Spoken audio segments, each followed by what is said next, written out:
I greet you in Jesus' precious name. It is Friday morning, the 22nd of August, 2025, and this is your friend, Angus Buchan, with a thought for the day. We start off in the book of Genesis, chapter 47, verse 3.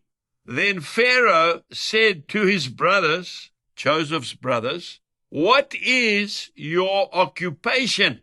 And they said to Pharaoh, "Your servants are shepherds, both we and also our fathers." Then we go down to verse 6.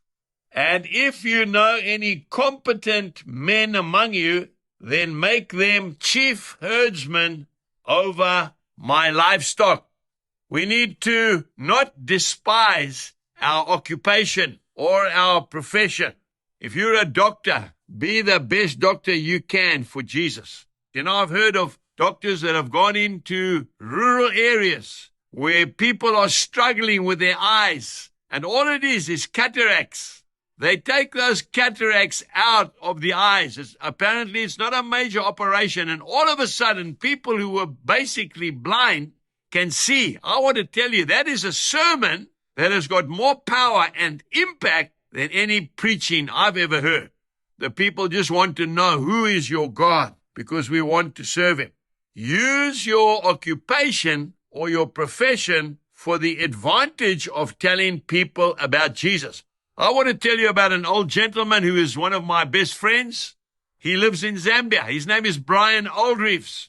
Now, Brian has got more invitations to go around the world preaching than any evangelist I know of. And what does he do? He shows people how to grow food, especially when they don't have tractors and they don't have fancy implements, just by using a mere hoe and just the very basic giftings that God has given to each one of us. And he is so popular. And of course, that is his inroad to preaching the gospel of Jesus Christ. What was Jesus? What was his occupation? Yes, he was a carpenter. He was not a great internationally famous evangelist. He was a carpenter. Oh, but what a carpenter. What was Paul? He was a tent maker by occupation. What was Peter?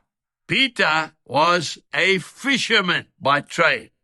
You know, I heard somebody say, preach the gospel with all your heart, and if you really have to, then use words. Preach the gospel by using your profession, your talent, your gifting from God, and that will open a door for you to tell people about your beloved Savior. Jesus bless you and goodbye.